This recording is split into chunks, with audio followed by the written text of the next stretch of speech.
Muy bien, vamos a seguir con la segunda parte del tema de insuficiencia cardíaca en urgencias. Ya vimos en el video previo acerca de algunas definiciones, vimos los principios básicos de fisiopatología y ahorita vamos a continuar viendo conceptos de fisiopatología, así como métodos diagnósticos y algunas consideraciones importantes a ver qué es lo que dice acerca la literatura de los protocolos diagnósticos. Yo soy el doctor Eric Ortiz, soy residente del tercer año del Servicio de Urgencias del Instituto Mexicano de Seguro Social, aquí del Hospital General Regional número 1 del Estado de Veracruz. Vamos a continuar entonces. Vamos a hablar acerca de la activación del sistema neurohormonal. Vemos que ya hay una lesión o hay un compromiso a nivel cardíaco y el sistema nervioso hace que se active el sistema nervioso simpático, el sistema renina-angiotensina-aldosterona y los péptidos vasoactivos. Al momento en el que nosotros tenemos la activación de los vasoreceptores, recordar que los vasoreceptores son señales aferentes que se modifican por el centro cardiorregulatorio a través de los volúmenes sanguíneos. Vemos que se encuentran en el seno carotídeo, en el arco aórtico y en el ventrículo izquierdo, y que al momento en el que tenemos estos cambios van a haber algunos biomarcadores que se van a empezar a cambiar, ¿no? Va a haber secreciones de norepinefrina, la renina con angiotensina 2, la aldosterona, la arginina vasopresina, algunas moléculas específicas de los miocitos, el BNP, el proBNP, la fracción NT, así como la adrenomodulina, los factores de inhibidores con transportadores, la apelina, bradicinina, urotensina 2, ¿no? Entonces también salen algunos péptidos inducidos por lesión cardíaca en casos de cardiopatía isquémica, las troponinas, troponina T, troponina I, las creatinsinasas, la miosínquinasa de cadena ligera tipo 1, la proteína cardíaca de ácido graso, los mediadores proinflamatorios, por ejemplo, la PCR, las citocinas de factor de necrosis tumoral alfa, interleucina 6, algunas quimiosinas, así como FASP, la apoliproteína tipo 1, y los componentes de estrés oxidativo, como la mieloperoxidasa, la gentina oxidasa de ácido úrico, la lantoína y la LDL-oxidasa, ¿no? Entonces, vemos que una vez que se empiezan a secretar, hay activación a nivel de los receptores alfa y beta adrenérgicos, y de manera inicial, los efectos positivos que tienen, pues bueno, es el inotropismo, ¿no? Cronotropismo, vasodilatación y lucitropismo. Los beta 2, inotropismo, cronotropismo, así como lusotropismo también. Vemos que de momento inicial, incluso en el tratamiento de la insuficiencia cardíaca, uno de los targets es mejorar estos efectos positivos, pero ¿qué es lo que pasa cuando una vez que ya hay compromiso, ¿no? Entonces, los efectos negativos es las proarritmias, ¿no? La aparición de nuevas arritmias, la vasoconstricción, así como daños cardíacos, ¿no? Ya vimos que hay alteraciones de la fibrosis a nivel cardíaco y esto causa que sea una masa de máxima vulnerabilidad para que se puedan crear arritmias. Recordar que el fibroblasto es una célula que no es una buena conductora cardíaca y pues bueno, vemos que eso complica más con la hiperplasia de fibroblastos, así como ya rigidez de la pared que se había comentado, ¿no? Entonces, vamos a hablar un poquito de la bioquímica. Entonces, aquí están los receptores beta, beta 1, beta 2. Recordar que están acoplados a proteínas G. Y una vez que se activan las proteínas G, pues bueno, van con sus receptores del núcleo, ¿no? Ya muchos se han comentado previamente en otros videos. Los más importantes que también nosotros tocamos es el cerca, ¿no? Porque da inotropismo, pero bueno, vemos que aquí están todos los efectos que hemos dicho, ¿no? Entonces, vemos que algunos causan la apoptosis, algunos causan inotropismo, hipertrofia, lusotropismo, inotropismo y la apoptosis aquí por esta vía también. Es muy importante nosotros ver que el calcio juega un rol muy importante. El calcio, una vez que se encuentra dentro de las células, aparte de que es inotrópico, ¿no? También hay una vía que condiciona la aparición de apoptosis de algunas células cardíacas, ¿no? Entonces, las concentraciones elevadas de calcio a nivel intracelular, pues bueno, aparte de que hace alargar el potencial de acción, pues eso hace que tenga mayor compromiso, ¿no? No resiste la miofibrilla y eso es lo que condiciona la lesión a nivel microvascular, ¿no? Entonces, a nivel de sistema renina-angiotensina-aldosterona, vemos que esta activación se da por el reflejo que potencializa la prorenina a conversión de renina. Y recordar que nada más esta se da o la secreción se da por la mácula densa, ¿no? Que aquí lo ponemos en esta imagen en las células yuxtaclomerulares y pues bueno, están a estas células de tipo granulares, ¿no? Que están modificadas por los pericitos y pues bueno, donde están al lado de los capilares, ¿no? Para que se secrete, ¿no? Entonces, este es un paso muy importante, ¿no? A nivel renal, vemos que al momento en el que nosotros tenemos activación, pues bueno, la angiotensina, recordar que hace vasoconstricción, y eso con el objetivo de mantener la presión y pues bueno, en algunos casos y de maneras iniciales para mantener lo que se ha comentado el flujo urinario, ¿no? No comprometer la nefrona, ¿no? O el componente glomerular. Entonces, vemos aquí otra imagen, esta es una imagen un poquito más detallada, entonces aquí están, ya vemos, hablamos de la renina y aquí se encuentran las células mensajeras las puse aquí con rojo, donde se secreta la angiotensina 2. Ya habíamos hablado que la angiotensina 2 es un vasoconstrictor, ¿no? Entonces, al momento de activarse, pues esa es una vasoconstricción. Incluso los pacientes ya les había comentado que tenían hipertensión de difícil control, pero pues bueno, esa es una justificación, se podría decir que es un reflejo que tiene el organismo. Ya vimos algunos receptores implicados, algunas cuestiones que hace el sistema nervioso para que pudiera también ser un mecanismo de adaptación, ¿no? Del sistema. Entonces, nosotros vemos aquí los metabolismos de la angiotensina, entonces ya vimos la angiotensinógeno, angiotensina 1 y angiotensina 2, aquí están los inhibidores de la ECA donde interactúan, y pues bueno, aquí están sus efectos, ¿no? La angiotensina 1, angiotensina 2, hay otros que también se han mencionado, angiotensina 3, angiotensina 4, a nivel adrenal, recordar a través de la corteza, y a través de la aldosterona pues tienen también sus componentes, ¿no? Vemos que al momento de activarse por esta vía, pues bueno, hay vasoconstricción, hipertrofia, proliferación, aumento de retención de sodio, aumento de la oxidación, trombosis de los AT1, ¿no? Entonces no así el AT2, que se podría decir que es el regulador, ¿no? Del óxido nítrico, vasodilatación, propiedades antiinflamatorias, antioxidativas, y a nivel de la aldosterona, a nivel cardíaco, pues hace que se aumente la fibrosis, ¿no? Aumentando o propiciando la falla cardíaca. A nivel renal, la retención de sodio, secreción de potasio, que hace desequilibrios o desbalances hidroelectrolíticos. Y hemos visto también la disfunción plaquetaria, hay segregación, ¿no? Causando también complicaciones a niveles hematológicos por la anemia, ¿no? También hay otros tipos de metabolismo, por ejemplo, de la angiotensina 1,7, donde está el receptor AQ2, ¿no? También muy importante ahorita, que se está tocando, que también juega un rol muy importante en fisiopatología. Bueno, la angiotensina 3, que también se motoriza en la angiotensina 4 en menor proporción, ¿no? Entonces, hablando de la hormona antidiurética, vemos que la arginina vasopresina se interactúa en dos receptores, los V1A, V2. Los V1A se encuentran en la vasculatura muscular liso y en los cardiomiocitos y causan vasoconstricción, incremento de las resistencias vasculares sistémicas, sinotropismo, por el acúmulo del calcio que les he comentado, ¿no? Incluso se ha demostrado que también revierte la moderación y por ende la falla cardíaca, que es un mecanismo compensatorio. Y los B2 que se encuentran a nivel renal, que se encuentran a niveles de canales de acuaporina 2, regulan el volumen circulante, propician la modulación y disfunción diastólica por la rigidez ventricular, ¿no? Entonces son otros mecanismos que se están presentando.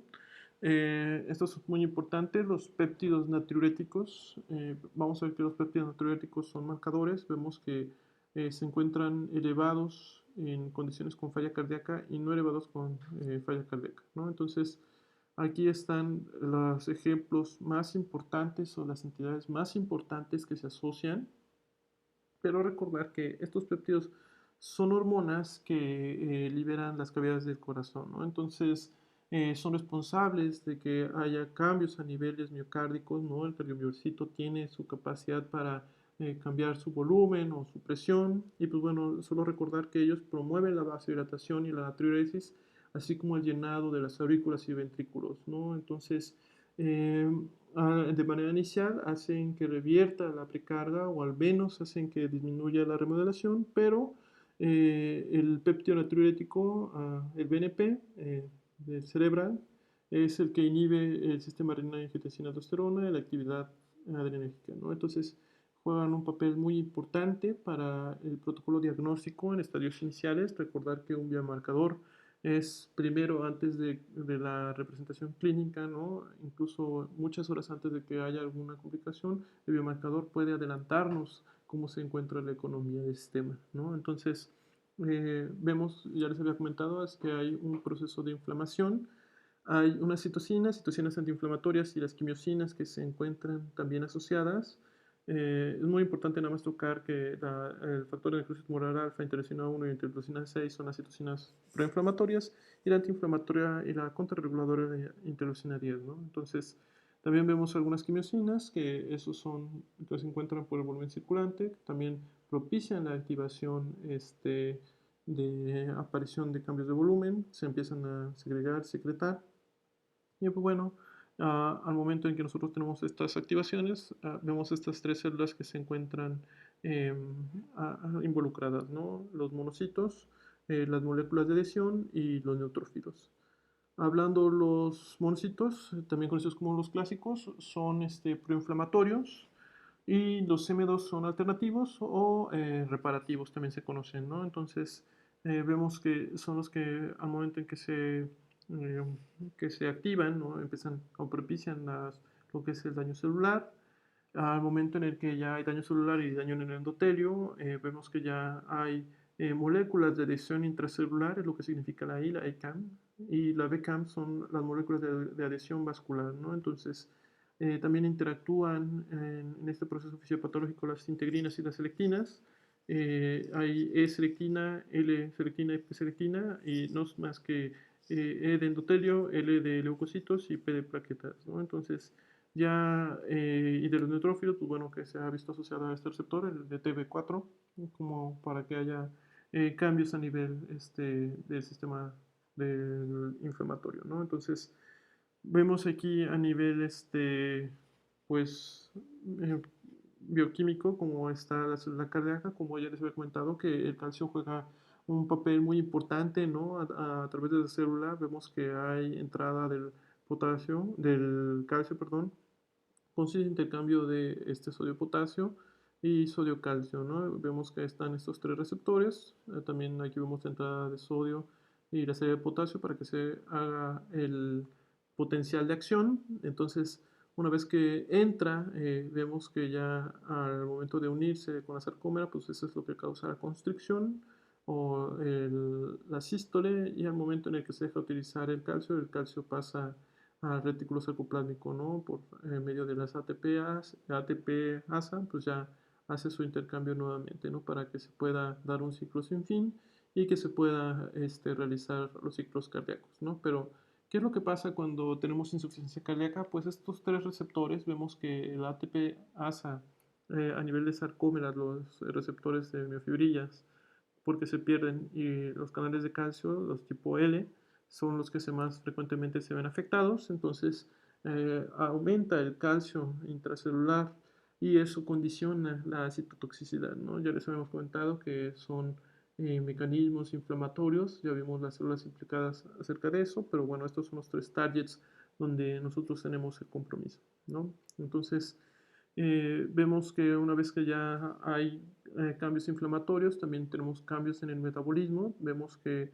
los ácidos grasos y la glucosa empiezan a también tener un papel muy importante, ¿no? Entonces ya no hay buena utilización de los componentes, hay imbalance en la producción de energía y se ve comprometido la transferencia de fosfatos a las miofibrillas, ¿no? Vemos que se pierde la célula, se pierde esa capacidad para rehacer o hacer la sístole y la diástole, y por ende, pues bueno, hay acumulación de ácidos grasos, es decir, glucosa, ¿no? Entonces, ya una vez que empezamos a tener glucosa en el organismo o tenemos ácidos grasos, recordar que los pacientes diabéticos es un estado proinflamatorio, ¿no? Vemos que va a determinar ahorita en esta diapositiva que por medio del ciclo de Krebs, ¿no? Que se ven comprometidos, hay reactantes de oxígeno, ¿no? Entonces, los reactantes de oxígeno tienen bastantes receptores que nosotros podemos ver que se empiezan a activar. que causan inflamación, apoptosis, disfunción de la contractilidad, fibrosis, ¿no? Entonces ya es otro mecanismo por el cual se propicia. Ya este es el segundo que les he tocado acerca de la apoptosis a nivel mitocondrial, ¿no? Apoptosis a nivel celular. Ya vimos una vía del calcio, cómo se encuentra en estos pacientes. Y entonces, pues es un mecanismo por el cual se propicia la insuficiencia cardíaca, ¿no? Es muy importante conocer esto. Vamos ahorita a detallar algunas cuestiones acerca del diagnóstico. Ya nada más para terminar la fisiopatología, recordar que también hay sistemas antioxidantes, por ejemplo la catalasa, el peróxido de glutatio, el superóxido de glutasa, la vitamina C, vitamina E, la N-acetilcisteína y la ubiquinona, que se encargan como contrarreguladores, ¿no? Entonces, estos podrían decir que son mecanismos de defensa que tiene el endotelio para que no se pueda propiciar la inflamación, ¿no? Entonces, ya esta diapositiva la habíamos puesto previamente. Recordar que el paciente va a presentar la disnea, la vendopnea, la ortopnea y la disnea paroxística nocturna, pero vamos a traducirlo en cambios en el corazón, ¿no? Vamos a ver una taquicardia, vamos a ver aumentos en el crecimiento cardíaco, ¿no? Va a haber un desplazamiento del choque de la punta. Recordar que de manera normal o de manera fisiológica se encuentra en el quinto espacio intercostal, línea media clavicular o paraclavicular, ¿no? Entonces vamos a ver que hay desplazamiento, hay choque de la punta del ápex fuera de esa zona. Vamos a ver que tiene el primer sonido suave, incluso se puede agregar un tercer o cuarto sonido que lo conoceremos como galope protodiastólico, ¿no? Entonces, ya una vez que empieza la congestión pulmonar, la disnea, las sibilancias, y hay datos de compromiso a nivel sistémico, pues, un signo que nosotros podemos encontrar es la distensión yugular, y pues bueno, este nos puede ayudar porque representa la presión auricular, ¿no? Deben colocar a su paciente en 45 grados, con la cabeza mirando al lado contrario de la vereda examinada, recordar que la presión yugular normal es de 8 a 10 centímetros de agua y que a partir de 12 centímetros de agua, pues ya es un signo positivo, ¿no? Incluso el reflejo hepatoyugular, nosotros hacemos una maniobra de presión a nivel de hígado, pueden hacer la maniobra de las garras, es la que más frecuentemente se utiliza, y por 15 segundos ustedes hacen la presión y pues bueno, van a ver cómo hay distensión yugular, ¿no? Entonces, algunas otras cuestiones o algunas otras enfermedades que pueden también dar este signo. Recordar que la estenosis tricuspidia, tamponade, la obstrucción de la vena cava superior, la pericarditis constrictiva son otras entidades frecuentemente asociadas, ¿no? Entonces, vemos el edema. Recordar que el edema es simétrico, vertebral, ¿no? Revierte con el tratamiento de diuréticos y la mayoría de las veces se acompaña de atrofia muscular, palidez y frialdad. Algunos prefieren que el edema es matutino, el edema es vespertino, no tiene algún, o en estadios avanzados de la enfermedad, pues bueno, ya es permanente, ¿no? Entonces, estos pacientes van a llegar a su consulta, van a llegar a su servicio de urgencias, diciendo que pues ya no pueden realizar las actividades, ¿no? No pueden deambular por el edema que tienen importante, ¿no? Entonces, vemos algunos otros síntomas gastrointestinales. Algunos pacientes refieren a anorexia, náuseas, dolor abdominal, hepatomegalia, incluso ascitis por la congestión hepática y la caquexia cardíaca, que es la pérdida de peso de 4.5 kilos para criterios de Framingham, ¿no? Entonces, esos son criterios que ahorita vamos a tocar. Nada más recordar que a nivel del sistema nervioso central, algunos pacientes van a tener confusión, desórdenes del sueño, mareo, depresión, con daño cognitivo leve, daño cognitivo sin demencia y en estadios avanzados con daño crónico de las funciones cerebrales. Se puede presentar el paciente con delirium, que recuerda que el delirium es agudo y fluctuante, secundario a un descontrol de base, y el daño crónico de las funciones cerebrales se presenta con los pacientes con insuficiencia cardíaca crónica estable, ¿no? Para que se haga la diferenciación, ¿no? Con el diagnóstico diferencial. Ya les había comentado, del lado derecho y del lado izquierdo, insuficiencia cardíaca derecha va a presentar el paciente disnea, fatiga, presión venosa yugular elevada, taquicardia y edema periférico, y de la insuficiencia cardíaca izquierda, la disnea, congestión pulmonar, los estertores, la taquicardia y la taquipnea. Cuando ya tenemos insuficiencia cardíaca de alto gasto, bueno, ya vemos cómo se encuentra el sistema nervioso autónomo activado, no va a haber taquicardia, distensión venosa yugular y los tegumentos tibios y húmedos, ¿no? Por el proceso inflamatorio que se les había comentado. ¿Cómo vamos a clasificar a su paciente? Esta es la clasificación de New York Heart Association, que vemos que la categoriza en cuatro. El número uno, que no tiene limitación para la actividad física. La actividad física ordinaria no causa fatiga o palpitaciones o disnea. El tipo 2 es la limitación ligera pero con actividad física. Los pacientes son asintomáticos a reposo, pero tienen una actividad física ordinaria que le causa fatiga o palpitaciones. El 3 ya le limita para realizar la actividad física, ¿no? El paciente no puede realizar sus actividades de la vida cotidiana, es asintomático a reposo, pero cualquier actividad le condiciona disnea, fatiga o palpitaciones. Y el grado 4, el paciente es incapaz para realizar cualquier actividad, ¿no? La disnea es constante, la disnea es continua, ¿no? Entonces se presentará al reposo y cualquier actividad, pues bueno, le aumenta el disconfort a estos pacientes. Hay otra clasificación de el Colegio Americano de Cardiólogos, que vemos que lo categoriza del ABCD, donde la A es un alto riesgo para desarrollar insuficiencia cardíaca, no hay alteraciones en la estructura cardíaca, se asocia con hipertensión, diabetes mellitus, historia familiar de cardiopatía. La B es una insuficiencia cardíaca sintomática, ya presenta una enfermedad estructural del corazón, por ejemplo, un infarto previo al miocardio, una disfunción del ventrículo izquierdo, patología de las válvulas cardíacas. Y el grado C es una insuficiencia cardíaca sintomática, ya hay patología estructural cardíaca con disnea, fatiga e intolerancia al ejercicio. Y el D es una actividad cardíaca en etapa terminal refractaria, ¿no? Síntomas marcados al reposo a pesar del máximo tratamiento médico.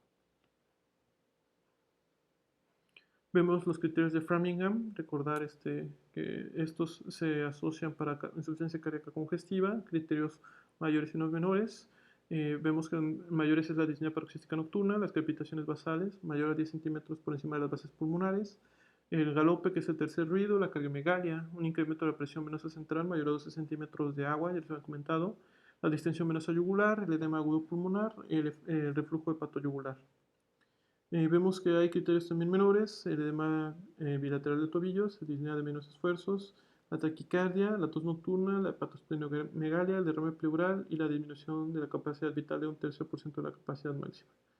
Vemos hasta acá abajo que les puse también la pérdida de peso. Hay algunas bibliografías donde refieren que la pérdida de peso mayor a 4.5 gramos en 5 kilos puede considerarse tanto como mayor, tanto menor, pero pues, bueno, es muy importante también por la caquexia cardíaca que les había comentado, ¿no? Recordar que los criterios que se puede hacer con uno mayor y tres menores o dos mayores ya es levantar la sospecha diagnóstica en un servicio de urgencias, ¿no? Entonces vemos que aparte de la clínica tenemos los biomarcadores, vemos el ProBNP, fracción NT, el PCR, que recordar que el PCR es del hígado, se secreta del hígado, ¿no? Como mediador inicial de inflamación, y pues el BNP normal, ¿no? Entonces se indican cuando el paciente tiene disnea, ¿no? Ya tenemos algunos criterios diagnósticos, ya vimos los criterios de Framingham, ya tienen los antecedentes, factores de riesgo cardiovasculares, y nos ayuda porque esto se establece en el pronóstico y la severidad, ¿no? Entonces es muy importante que nosotros de manera inicial podamos indicarlos. Ahorita vamos a ver por qué. Bueno, recordar que hay algunas otras cuestiones que elevan los niveles de los péptidos, ¿no? Hay cardíacos y no cardíacos. De los cardíacos ya hay muchas enfermedades valvulares, ya les he comentado alguna antecedente de cirugía, algunas enfermedades musculares, incluso los síndromes coronarios agudos, y los no cardíacos también se elevan en los adultos mayores, los pacientes que tienen anemia, la enfermedad renal, los que tienen antecedente de POC, síndrome de apnea obstructiva del sueño, la hipertensión pulmonar, algunos pacientes en enfermedad crítica presentan algunas quemaduras o sepsis, pues bueno, son los que frecuentemente se han asociado. Algunos otros que se han asociado a otros biomarcadores son aparte de las troponinas, los receptores ST2 y la galactina 3, pues, bueno, troponina es de daño cardíaco y el receptor ST2 y la galactina 3 son biomarcadores de fibrosis miocárdica, ¿no? Que también se encuentran. Entonces, para justificar el uso de BNP, aquí está el estudio de St. Vincent de screening para prevención de insuficiencia cardíaca, también conocido como Stop Heart Failure Trial. Vemos que se hizo en el 2013, aunque el registro que se hicieron fue de 2005 al 2009, que duró 4 años. También se hizo el seguimiento en el 2011, que se hizo en Irlanda. El objetivo era determinar el BNP en los pacientes con insuficiencia cardíaca.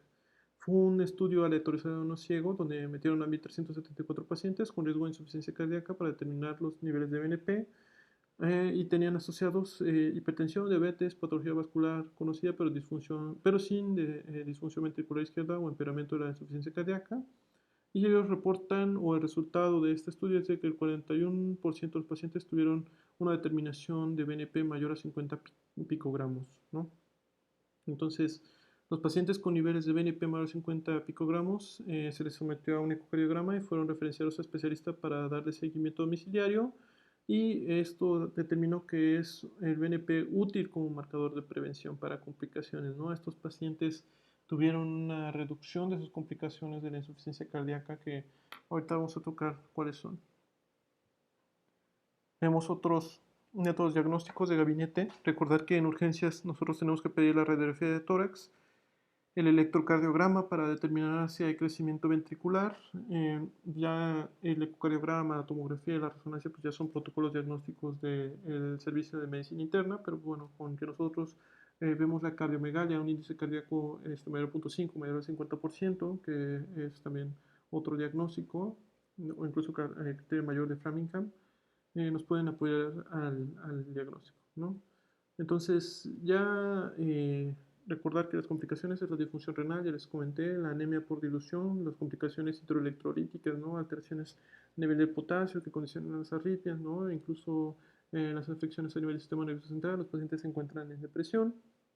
Y pues bueno, esto nos condiciona a que el pronóstico sea por mortalidad, ¿no? Se asocia una mortalidad anual del 10%, aumentándose en 5 años hasta el 25 o 50%.